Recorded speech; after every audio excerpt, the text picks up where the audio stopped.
ఇక్కడికి రావాల్సింది. కానీ ఫస్ట్ సాయంత్రం కాబట్టి ఇట్ అయిపోయింది. సో ఈ విశాలమైన మందిరం మీరు చూసుకుంటే ఇది మందిరము బాటిల్ లాగా ఉంది. బాటిల్ లాగా ఆకారం బాటిల్. సో ఇది బృందావన్ది మొట్టమొదటి మందిరం. 500 సంవత్సరాల వరకు బృందావన్లో ఏ మందిరాలు లేవు. అంటే కేవలం ఇళ్ళల్లో చిన్న చిన్న మందిరాలు కానీ ఇట్లా బయట ఇంత విశాలమైన ఇంత పెద్ద మందిరము లేకుండా. సో మొట్టమొదటిసారి కట్టిన మందిరము ఇది. ఏ మందిరము? మదన్ మోహన్. కృష్ణుడు ఒక పేరేంది? మదన మోహన. ఇది అర్థమైంది. ఎవరైతే మదన అంటే ఎవరు? కామదేవుడు, మదమత్తుడు, కామదేవుడు. సో కామదేవుని ఎవరైతే మోహిస్తుండ్రో అది మదన మోహనుడు. మనందరినీ ఎవరు మోహిస్తుండ్రు? కామదేవుడు. మళ్ళీ మనం కామ పిశాచులు అంటాం. ఇందాక చర్చిస్తాం. ఎందుకంటే కామదేవుని ప్రభావం మనందరి మీద ఉంది.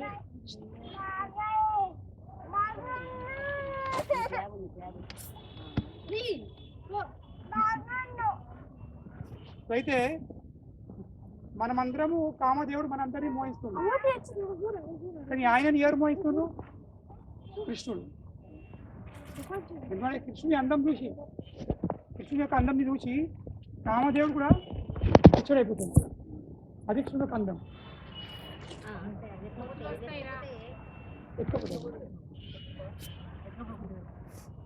మనందరి చూడు చెప్తాది. అయితే కామదేవుడు చాలా అందంగా ఉంటాడు. అంటే దేవతలపైకి ఆయనంత అందంగా ఎవరు లేరు. మన అందరము అందం చూసి ఏమవుతాం? పిచ్చి లేకుండా శరీరంతో అందం చూసి అందరము జీవితంలో పిచ్చి లేకుండా ఇంకా అందంకి మనము బానిసలై జీవితం అంతా బానిసలైపోతాం. తాత్కాలికమైన అందం కానీ పర్మనెంట్గా బానిసలు అయిపోతాం. ఎందుకు? అదే కామదేవుని ప్రభావం. ఈ కామదేవుడు చాలా అందం ఉంటాడు. ఆయన అంత అందంగా ఎవరు లేరు. ఆయన ఇస్తాడు కామ బాణాలు ఇస్తాడు. కామ బాణాలు పడే హృదయంలో వచ్చేసరికి మన హృదయంలో ఏమవుతుంది? కామ కోరికలు పుడతాయి. ఇది కామదేవుని సేవ. బద్ధ జీవులల్లో హృదయంలో కామ వస్తువులను సృష్టించడు. కానీ అటువంటి కామదేవుడు ఒకరోజు ఏమనుకున్నాడు? నేను కృష్ణుని మీద కామాలు ఇస్తాను, ఆయనను మోహిస్తాను. నేను ప్రపంచం అందరినీ ప్రతి ఒక్క జీవిని ఇలా మానవుడు వచ్చిన దోమ కూడా ఇంకో దోమితోని ఆకర్షపడుతుంది. ఒక పంది మన పంది చూస్తే మనం ఆకర్షపడము. ఇక్కడ మగ పంది కోసము ఆడి పంది అంటే ఎంతో అంతం ఉంటుంది. మనకు మొగడు వస్తారు, ఆడ వస్తారు పంది. ఎందుకు? ఎవరన్నా వాళ్ళకే. ఒక చిన్న పురుగులు కూడా అవి ఆకర్షపడుతుంటాయి. ఎందుకు? ఎందుకంటే కామదేవుడు ప్రతి ఒక్క జీవి మీద కామాలు ఇస్తుంది. కామదేవుడు ఏమనుకున్నాడు? మన్మథుడు నేను కృష్ణుడి మీద కూడా కామాలు ఇస్తాను, ఆయన పిచ్చి చేస్తాను. సో ప్రతిరోజు కృష్ణుడు ఆవులు తీసుకుని ఎప్పుడైనా కట్టుకున్నాడు స్థలం తోడి. మనం చూద్దాం ఎప్పుడు ఆ స్థలంలో పెట్టేది తాగుతాడు. ఎందుకు? ప్రతిరోజు ఆయన మీద నేను ఏం చేస్తాను? నాకు కామ బాణాలు పెడుతున్నాయి. కానీ ఎప్పుడైతే కృష్ణుడు వచ్చిండో అదే సమయంలో వచ్చిన తర్వాత ఏమైంది? ఆ కృష్ణుడు ఒక అందంని చూసి ఆ చేతిలో ఉన్న ధనుషము, ఆ బాణము ఎక్కడ పడిపోయిందో, ఆయన ఎక్కడ పడిపోయిందో ఆయన అయిపోయింది. అది కృష్ణుడు యొక్క అందం.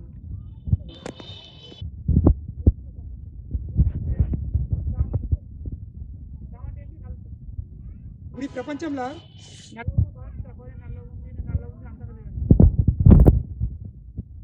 నల్ల ఉంటాడు. అందరూ వేరే లవ్లీలు, ఈ క్రీములు, వాకి తెంపుతాం మేము తెల్లవాడాలని.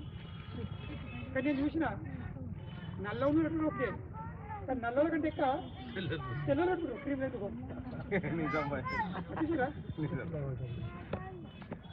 ఎందుకు? వాళ్ళ భయం ఎట్లా నల్లబడుతున్నది.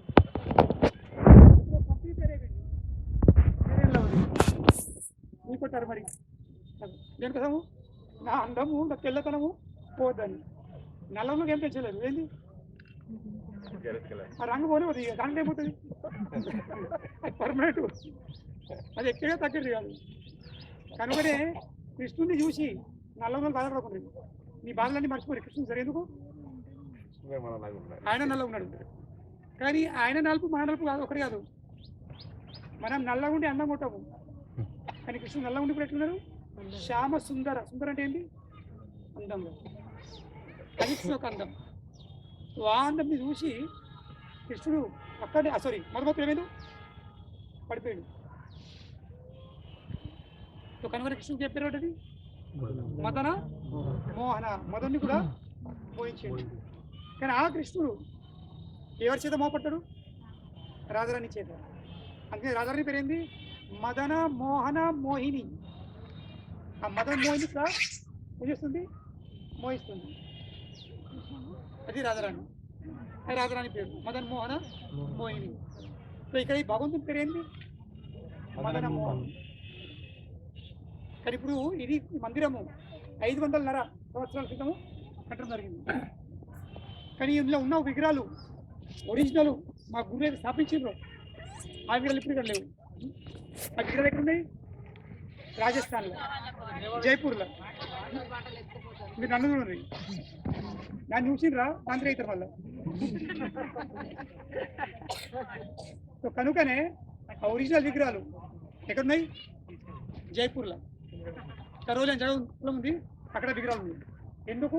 అప్పుడు తుర్కోళ్ళు ఔరంగజేబు దాడించినప్పుడు అన్ని మందిరాలు కూడా వచ్చింది. మనం సాయంత్రం చూస్తాం, సాయంత్రంలో కూడా రేపు అన్ని మందిరాలు దాడి ఇప్పుడు చూస్తారు. మీరు అన్ని పోయినాయి. ఎందుకంటే ఔరంగజేబు ఒక ఏముండే?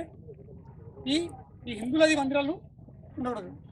ఒక భయంకి అన్ని విగ్రహాలను, ఈ మూల విగ్రహాలను, ఇక్కడ మందిరంలో 3 ముఖ్యమైన మూల విగ్రహాలు ఇచ్చారు.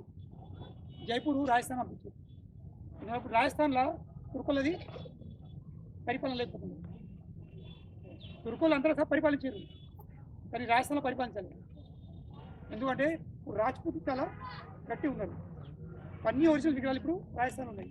కానీ ఇక్కడ ఇప్పుడు ఈ మందిరంలో ఉన్న విగ్రహం టెంపుల్ క్లోజ్ ఉంది. అది చిన్న రెప్లికా జెరాక్స్ కాపీ ఆ విగ్రహం. సో ఈ మందిరము ఎవరు స్థాపించారు? మా యొక్క ఆచార్యులు సనాతన గోస్వామి. నేను మన కథ అయిపోయిన ట్రైన్లో పారస్మణిది ఆయన ఇక్కడ ఉంటుండే నివాసం. ఈ చిన్న గుట్ట మీద చిన్న గుట్ట ఉంది. ఈ గుట్ట పేరు ఏంది? ద్వాదశ్ ఆదిత్య టీల్. టీల్ అంటే ఏంది? చిన్న కొండ. ద్వాదశ్ అంటే ఏంది? 12 ఆదిత్య సూర్యులు. ఇప్పుడు నేను కూర్చున్న స్థలం పేరు ఏంది? ద్వాదశ్ ఆదిత్య టీల్.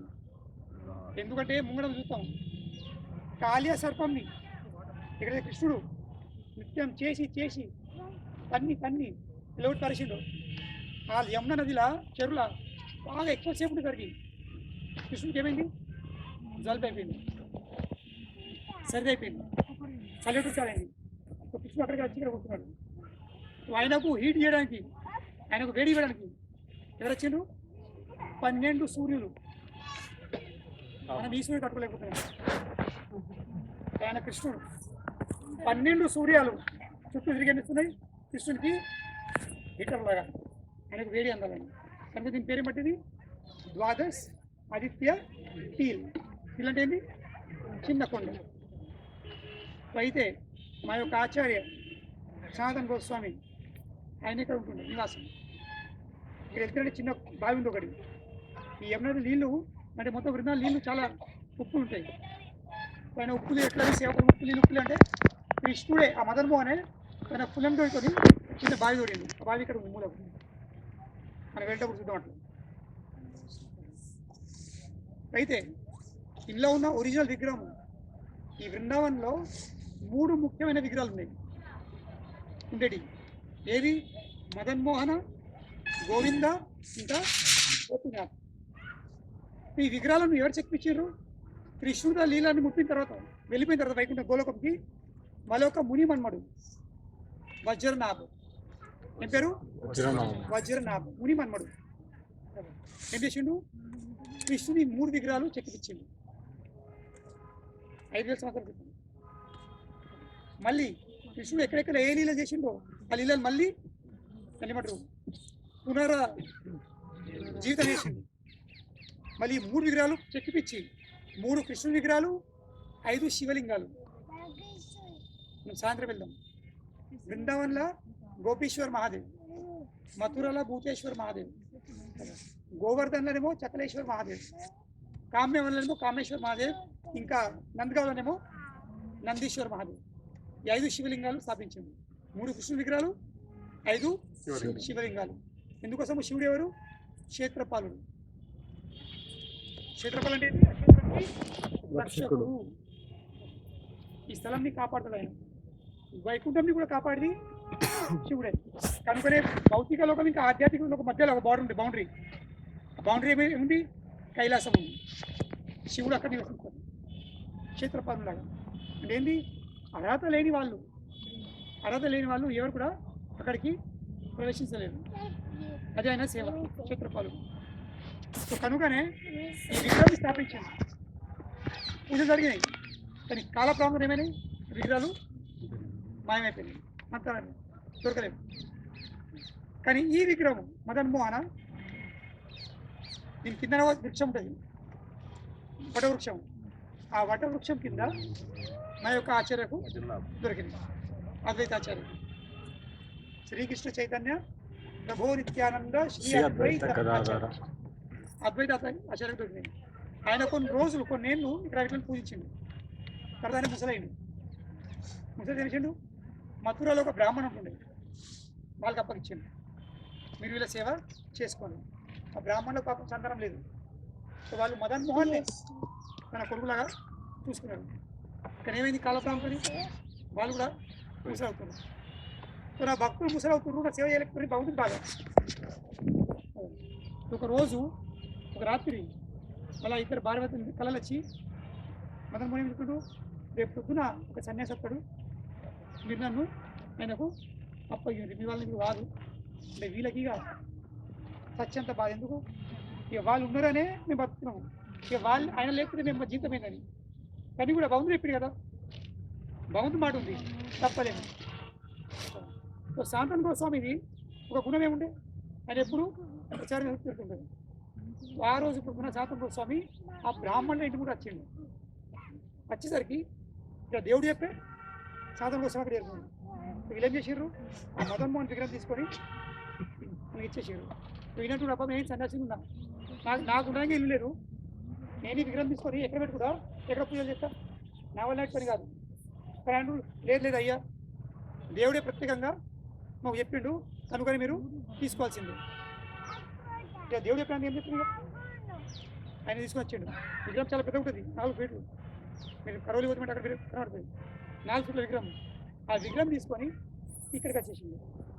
అప్పుడు గుడిచలేదు, ఏం లేదు, వాళ్ళకి ఇల్లు లేదు. ఒక చెట్టు కింద పడుకున్న వాళ్ళు.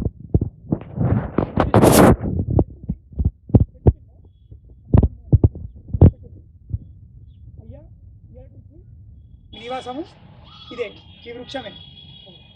మరి నైవేద్యం ఏంది? నైవేద్యం పెట్టాలి కదా. నేను నైవేద్యం పెట్టుకుంటే ఆయననే భిక్ష మధువరి అడుగుతుండే, భిక్షలు కూడా ఆయన తింటుండే. ఇక భిక్షల ప్రజలు పిండి చెత్తలు, పిండో కొంచెము పలుకులో పుట్నాలో ఆయన ఏం చేస్తుండే? ఆ పిండిని తీసుకొని ఆ ఎమ్మెల్యేలో కలిపి ముద్దలు చేసి అగ్గిలెత్తే మంచిగా ఉడుకుతాయి. ఇక్కడ రాజస్థాన్లో ఉండాల బాటి బాటి అంటే పిండి పెద్ద పిడికలు కాలు లేకున్నారో మంచిగా ఉడుకుతాయి. అట్లా పప్పులో తీసుకొని తినాలి. ఫేమస్ ఇక్కడ ఐటమ్ రాజస్థాన్లో దాల్ బాటి. బాటిల్ తయారు చేసి మన నైవేద్యం పెట్టింది. ప్రతిరోజు అదే నైవేద్యం. ఏంటి? బాల్ కాదు, బాటిలే. మరొక పిండి ముద్దలే, ప్రతిరోజు పిండి ముద్దలు. సో మదన్ బిస్కెట్ చేయనివుడు సనాతన్ ప్రతిరోజు పిండి ముద్దలు కనీసం కొంచెం ఉప్పు అని ఈ పిండి ముద్దలల్లా ఉప్పు కూడా లేదు, ఉప్పు అని పెట్టు. నాతో కోసం అంటుండు, తినేడుంటే తిను, తినేడుతుంటే తిను, ఇవాళ ఉప్పు పడుతున్నావు, రేపు ఇంకేం పడుతున్నావు.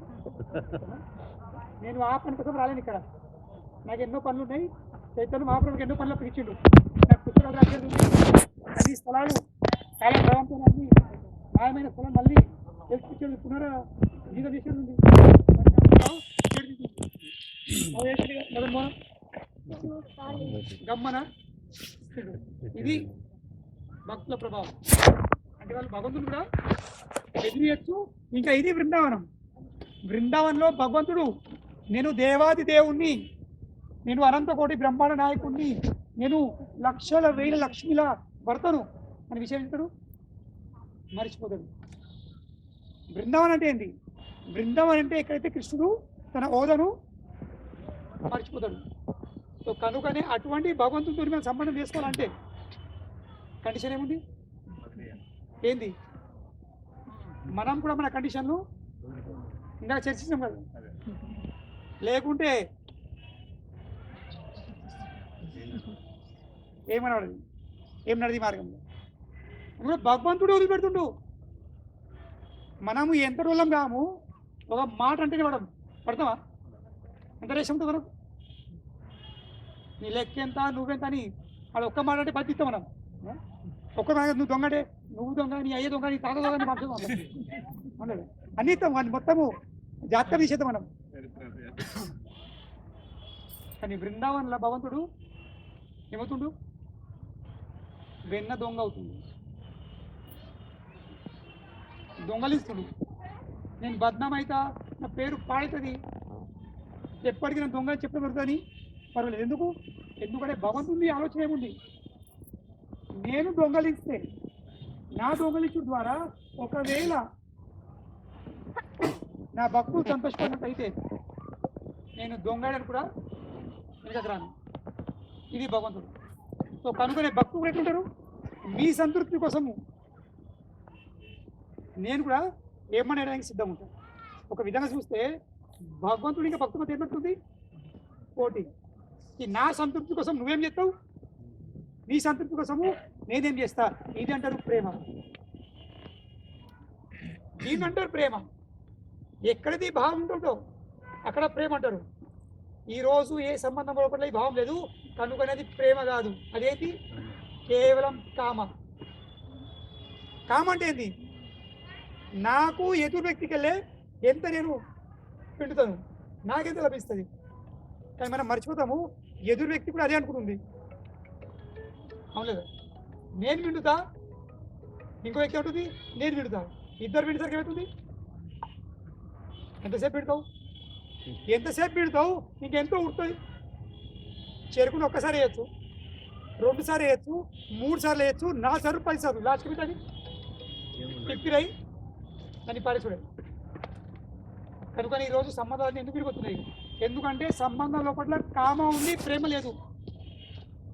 సో కనుకనే బృందావనం వచ్చినాం దేనికోసం? ఈ కామ ఇంకా ప్రేమ మధ్యలో భేదం తెలుసుకోవడానికి.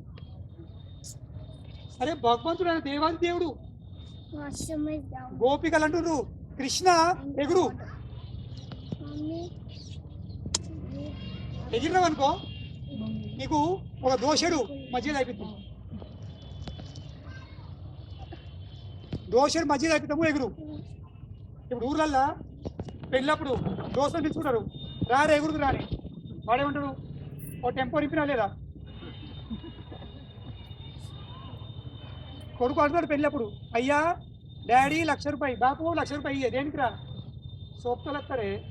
మరి దేనికి రా సోపుతోళ్ళు? సీసా కొట్టు లోపలికి పోయిందా 5 నిమిషాలు ఎగుతాడు. ఇక మళ్ళీ సీసా డౌన్ అయిందా ఎగురు అవుతుంది, మళ్ళీ ఇంకో సీసా. గాంధీ బొమ్మ అక్కడికి వెళ్ళి పడితే ఇంటి దాకా ఏంది? సీసాల మీద సీసాలే. కానీ రేపు సీసాలు దాయి కూడా ఎగరాడు. ఎందుకు? దాయిదా అడిగిపోతున్నాడు లోపల కార్లో వీటికి తిరుగుతాడు. ఓడి ఎగిరిండో అలే తెలియదు, కానీ సీసాలు మాత్రం పొడిచినాయి. అది మాత్రం ఖాయం. ఇది మన పరిస్థితి. కానీ భగవంతుడు గోపికలు అంటారు ఎగురు అని. ఎగిరినాం అనుకో దోషుడు మధ్య తగ్గుతాము. సో నిజంగాను సరే ఎగురుతాను కృష్ణుడు ఎగురుతుంది. ఆయనకు అవసరం. పాల సముద్రంలో ఉన్నాడు ఆయన. ఆయన దగ్గర లక్షల లక్షల సురభిల ఆవులు ఉన్నాయి గోలోకంలో. ఆ వ్యక్తి మజ్జిగ కోసం, మరి మజ్జిగ అంటే ఏంది? బృందావనంలో మజ్జిగ వారుతారు, పాలను మరిగించి పెరుగు తయారవుతారు. పెరుగును చిలికి వెన్నెళ్తుంది, సో వెన్నెళ్ళిన తర్వాత మిగిలిన పెరుగు అదేంది, అది మజ్జిగ, అది గంటల వాడవుతారు బట్టిగానే. మనం కదా గంజి అంటూ ఆడేసినట్టు. మునుపు మన ఇంట్లో అందరింట్లో గంజి ఉంటుండే, అవును లేదా? పాత అమ్మలు ఒకవేళ బ్రేక్ఫాస్ట్ ఏంది, గంజి అన్నము ఇంత పచ్చడి. పచ్చడి గంజి అయినరా ఇంత అన్నం వేసుకున్నారు రేఖ మీరు దినంతా పనిచేస్తుంది. ఇప్పుడు ఇడ్లీ దోశలు కావు, ఇడ్లీ సెంటర్లో పోయి. అప్పుడు అందరిలో గంజి ఉంటుండే. సో అదేవిధంగా గోకులంలో అందరింట్లో మజ్జిగ అంటే పడుతుంది వేడితో అని. సో ఆ మధ్య కోసం కృష్ణ చెప్తుండు ఎగురుతుండు. అవసరం ఆయనకు, ఆయన ఎగురుడు మధ్య కోసం కాదు, నా భక్తుల సంతృప్తి కోసం. వాళ్ళు ఆనందపడతారు, ఇది ప్రేమ. కనుకొనే భక్తులు కూడా ఏమన్నా కానీ నా భగవంతుడు దేని వల్ల సంతోషపడతారో అది నేను చేస్తాను. సో పోటీ నడుతూ ఉంటుంది. ఏం పోటీ? నువ్వు నాకే సంతోష పెడతావా, నేను నీకే సంతోష పెడతావా? ఏ సంబంధం ఈ భావన ఉంటుందో ఆ సంబంధం ఎన్నడూ కూడా విడిపోదు. అది కాల ప్రాంతం సంబంధం అవుతుంది ఇంకా గట్టిగా. ఎందుకు?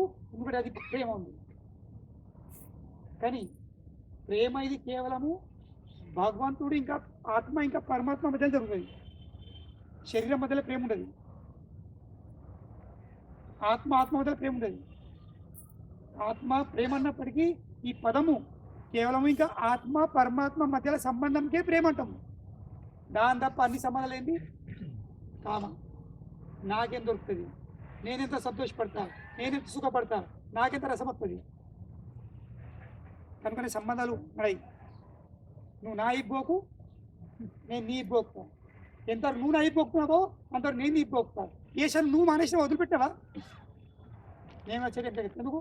నువ్వు గోకుతలేవు, నేను గోకు. గోకునంతవరకు సంబంధం. గోకుడు మానేసినావా సంబంధం ఆన్యమవుతుంది, కడవుతుంది.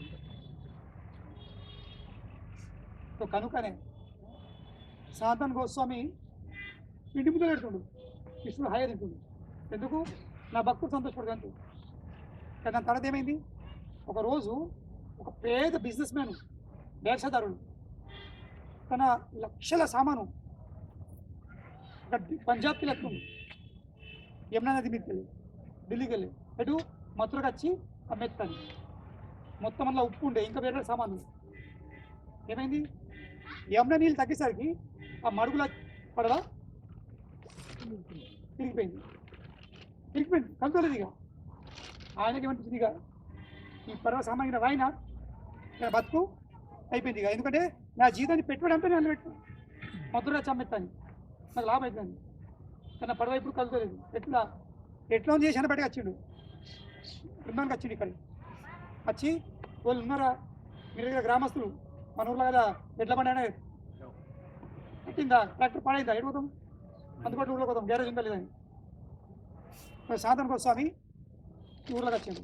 కొంత చెప్పారు మా వాళ్ళకే కాదు, కానీ కొండ మీద ఒక గురువు ఉంటాడు సనాతన గోస్వామి, ఆయన దగ్గరికి వెళ్ళింది, ఆయన చేయగలుగుతాడు. సనాతన గోస్వామి అయ్యా, ఆయన పేరు పురుషోత్తం కాదు, కృష్ణదాస్ కపూర్. ఈ బిజినెస్ మ్యాన్ ఏంటి? కృష్ణదాస్ కపూర్.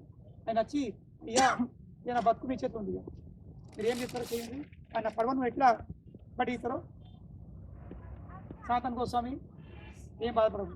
మదన్ మోహన్ గురు ఆయనని ప్రార్థించాడు, ఆయనని పడవ పట్టిస్తాడు. నువ్వు కూర్చుని ప్రశాంతంగా భగవంతునామం జపం చేయు. హరే కృష్ణ కృష్ణ కృష్ణ హరే హరే, హరే రామ రామ రామ హరే. నువ్వేం బాధపడదు. ఆయన మొత్తం అంకితం అయిపోయింది ఇక సనాతన గోస్వామి. సరే అయ్యా ఇక మీరు చెప్పింది, ఇక జీతం మొత్తం మీద ఉంది, భగవంతుడి ఉంది, నేను డిస్టర్బ్ చేయండి. ఆయన మొత్తం బాధని పక్కటేసిండు, టెన్షన్లు పక్కటేసిండు, భగవాన్ నామం అయిపోయింది. ఏమైంది? యమునా నది మళ్ళా వచ్చింది, నీళ్ళు నిండి పడవ తేలింది. తేలిన తర్వాత ఒడ్డుకు వచ్చేసింది. ఆ పడవ మీద మళ్ళీ పోయి మధుర పోయిండు, మొత్తం సామానంతా అమ్మేసుకున్నాడు. అందులో వచ్చిన లాభము, ఆ బిజినెస్ ఎంత లాభం వచ్చిందో ఒక్కొక్క పైసా తెచ్చి ఏం చేసిండు, మళ్ళీ తిరిగి వచ్చి సనాతన గోస్వామి కాలం చేసేసింది. అయ్యా ఈ డబ్బంతా ఎవరిది? మీది. ఎందుకు? నేను అదే రోజు లాస్ అయిపోయినా, చచ్చిపోయినా. ఈ రోజు లాభం వచ్చి అంటే కేవలము మీ యొక్క అనుగ్రహము, కనుక నాది కాదు, అది మీది. సనాతన గోస్వామి అంటాడు, నేనే ముఘల్ సామ్రాజ్యంలో తుర్క సామ్రాజ్యంలో నేను ప్రైమ్ మినిస్టర్ ఉంటే అప్పుడు మొత్తం పైసా నా దగ్గర ఉండే ఫైనాన్స్ మినిస్టర్ సారీ మొత్తం ఫైనాన్స్ మినిస్టర్ నేను అర్థవిత్త మంత్రి ఆర్థిక శాఖ మంత్రి సో నాకు వేపిస్తుంది నేనే తీసుకుంటా వధువులు పెట్టుకుని నేను ఇక్కడ సన్యాసం ఉంటున్నా మీరే తీసుకుంటా అద్దు లేదయ్యా మీరు ఏం చేస్తారు చేయండి నాకు అద్దు సరే ఇక అంత బాగుంది ఉంటే మదన్ మోహన్కి మందిరం లేదు మందిరం నిర్మాణం చేసింది అని చెప్పేసరికి సరే అయ్యా అని ఆ బిజినెస్ వచ్చిన లాభంతో ఆ కృష్ణ కపూరు ఈ మందిరం నిర్మాణం చేసింది. ఈరోజు ఈ మందిరం నిర్మాణం చేయాలంటే ఇంత పెద్దది 5 కోట్లు కావాలి అంటే ఆ సమయంలో ఆయన ఎట్లా అయింది 5 కోట్ల లాభము 5 కోట్ల రూపాయలు వచ్చి ఇచ్చేసింది దేనికోసము మదన్ మోహన్ కోసం. కానీ సాధన్ గోస్వామి ఈయన మందిరం అయింది నేను మందిరం ఉంటా కాదు ఎక్కడ అదే ప్రతి రాత్రి వేరే చెట్టు కిందనే ఇది మదన్ మోహన్. దాని తర్వాత ఒక రోజు నేను చెప్పిన మన కథ ట్రైన్లో ఒక బ్రాహ్మణ వచ్చిండు ఆయన బాగా సమస్యలు బాగా ఉండే ఆర్థికంగా ఆయన గెలిచింది ఈ సాధన కోసం దగ్గర ఒకటి పారస్మణి ఉంది. పారస్మణి ఏంటి ఇది నేను ముట్టినవా బంగారం అవుతుంది. ఆయన వచ్చి అయ్యా నాకు బిడ్డలు చాలా మంది ఉన్నారు ఆర్థికంగా బాగా అది నా టెన్షన్ బాగా ఉన్నాయి దగ్గర పారస్మణి ఉందా నిన్న నాకు ఇస్తారా అంటే ఇస్తాను. ఎక్కడుంది అక్కడ మూల చెత్తకుండి ఉంది ఏముంది చెత్తకుండి ఆ చెత్తకుండలు ఉంది తీసుకోపు. ఈయన ఎగ్జామ్ సంతోషపడి ఏమిచిండు ఆ చెత్తకుండలో చెత్త తీసి చూసరికేంది చక్కగా పెడుతున్నాను బా ఇది రాని తీసుకొని అయ్యా దండమని థ్యాంక్ యూ అని చెప్పి వెళ్ళిపోతుండు స్పీడ్గా. కానీ వెళ్ళగానే విచారం వచ్చింది ఏంటి పారస్మణి లాంటి విలువమైన వజ్రంని ఈయన చెత్తకుండలో పెట్టినంటే ఆయన దగ్గర దీనికంటే ఏమన్నా ఇంకా విలువ భారీ ఏమైనా ఉంటుండొచ్చు అని వేసాడు. మళ్ళీ చేసిండు తిరిగి ఏమని అయ్యా దీనికంటే విలువైన మీరు ఉందా ఉంది మరి అట్లా కావాలి ఇస్తాను అది కూడా ఇస్తాను కానీ కండిషన్ ఎంత కండిషను దీని ఈ సీర యమునలో కొట్టు నేనేం చేయు ఈ సీర కొట్టు యమునలా సరే విచారం వేడి మనం ఏమవుతుంది 6 ఏళ్ళ పారేద్దా ఇంకా పారేసుకుని దొరకకపోతే ఉండదు బాయ్ ఉంటున్నది బాయ్ అవలేదా వెనక ముందు ఏం చేస్తాం ఇయ్యం. కానీ ఆ బ్రాహ్మణ్కి సాధన కోసం నమ్మకం ఉండే మనుషుడు ఈ సీర కొట్టిండు ఇప్పటికుంది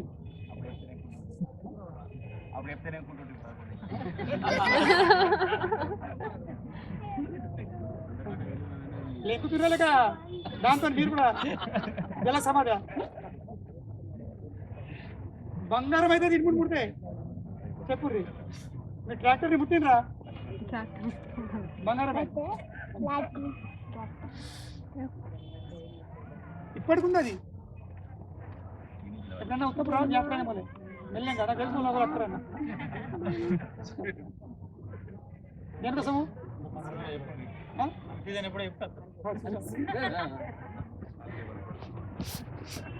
అయితే అప్పుడు ఇక సాధన కోసం కూర్చున్నట్టు ఆయనకు కృష్ణ భక్తి ఇచ్చేసిండు ఆయనకు హరే కృష్ణ మాధురి ఇచ్చేసిండు హరే కృష్ణ కృష్ణ కృష్ణ హరే హరే హరే రామ రామ రామ ఈ హరే కృష్ణ మాధురి అంటే ఏంది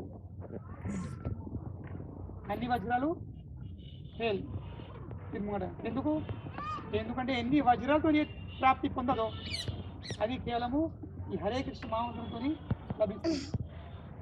ఎందుకు మరి ఈ మంత్రం ఈ శబ్దం కాదు తెలుగులో ఒక సౌండ్ వైబ్రేషన్ కాదు ఏంటి భగవంతుడి యొక్క నామము. ఇంకా భగవంతుడి నామంలా ఎలాంటి భేదము లేదు. నామం అంటే భగవంతుడు అంటేనే నామం కనుకనే నామం అంటుందంటే ఏమంటుంది సాక్షాత్ భగవంతుడు అంటుండు.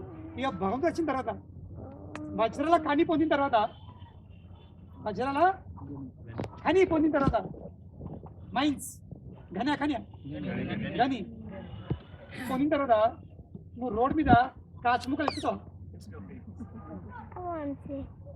అబ్బా కాచిముక్కలు మంచిగా మెరుతున్నాయి. సో సనాతన గోస్వామి ఆ బ్రాహ్మణ్కి ఏమిచ్చిండు? వజ్రాల గనిచ్చేసిండు. అది హరే కృష్ణ మహామంత్రం. ఎందుకంటే వైకుంఠంలా గోలోకంలా భూమిలా దుమ్ముంటది, ఏమిటది? వజ్రాలు చింతామణిలు. ఇక్కడ మట్టి ఉంటుంది, భూమి మీద ప్రతి ఒక్కరు ఏమైంది? చింతామణి. అటువంటి చింతామణి ధామంలో ఉన్న వ్యక్తి ఎవరికైతే పొందుతాడో ఆ వ్యక్తి ఒక వజ్రం ముక్కడు పరస్మని పట్టించుకో. కనుకనే ఆ బృందావనం ఈ బృందావనం తేడలేదు.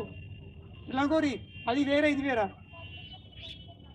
ఎప్పుడైతే భగవంతుడు కిందికి వస్తాడో ఏమెత్తాడు? తన లోకం తీసుకొని వస్తాడు. మళ్ళీ వెళ్ళేటప్పుడు ఏంటంటారు? ఆ లోకం నీటి వదిలిపెట్టుకుంటాడు. ఎందుకు? మనలాంటి బద్ధజీవులు వచ్చి ఆ లోకంతో స్పర్శ చేసుకొని అక్కడ ఊసుండి అక్కడ దండం పెట్టి ఆ దుమ్ములో వర్రి ఆ లోకంది ఆనందం అనిపించడానికి. ఒక సాధారణ ప్రైమ్ మినిస్టరే అమెరికాలో వస్తే వాడు ఏమిస్తాడు? అని మొత్తము కారు బండి వాని ఏరోప్లేను వాని ప్లేట్లు వాని డైనింగ్ హాల్ వాని బట్టలు అన్ని తీసుకుంటాడు. ఎందుకు? నేను అన్నం తింటే అన్నం కూర్చుంటాను.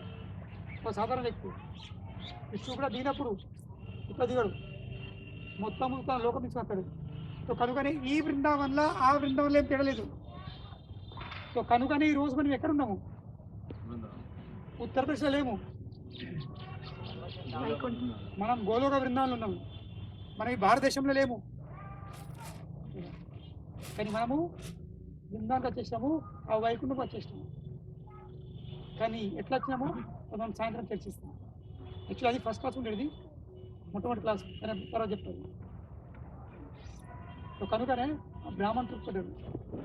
కనుకనే మీ అందరికీ ఒకటే విషయం చెప్తున్నాను, జీవితం కోసము వస్తు విషయాలు అవసరం ఉంది, డబ్బులు అవసరం ఉన్నాయి, ఇండ్లు అవసరం ఉన్నాయి, భూమి అవసరం ఉంది, ఆస్తులు అవసరం ఉన్నాయి. కానీ అవన్నీ మీ శరీరంకి కొన్ని విషయాలు అందించచ్చు, కానీ మీకు సంతృప్తి అందించే సామర్థ్యము లేదు. ఏ విధంగా అయితే కార్లో డీజిల్ పోతే పెట్రోల్ పోతే అది కార్ మందమే, డ్రైవర్ దాంతో ఏం లాభము అవుతుందా? కార్ది ట్యాంక్ ఫుల్ చేయండి, కానీ డ్రైవర్కి ఒక బొట్టు తినేట్టుకుని ఒక మెత్త తినేట్టుకుని అయితే ప్రయాణం ఫెయిల్ అవుతాం.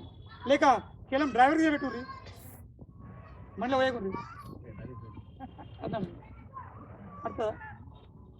కనుకనే ఈ శరీరం ఒక కారు, అందులో డ్రైవరు ఆత్మ ఉంది. మనం అందరం ఏర్పాటు చేస్తున్నాం అన్ని విషయాలు. జీవితం అంతా కష్టపడి దేనికోసము? కేవలం కార్ కోసమే. కార్ని కొడుతున్నాము, కార్కి డీజిల్, కార్కి పెట్రోలు, కార్కి సర్వీసింగ్, కార్కి ఇది, కార్కి అది, కార్కి ఏమంటారు డెకోరు కదా.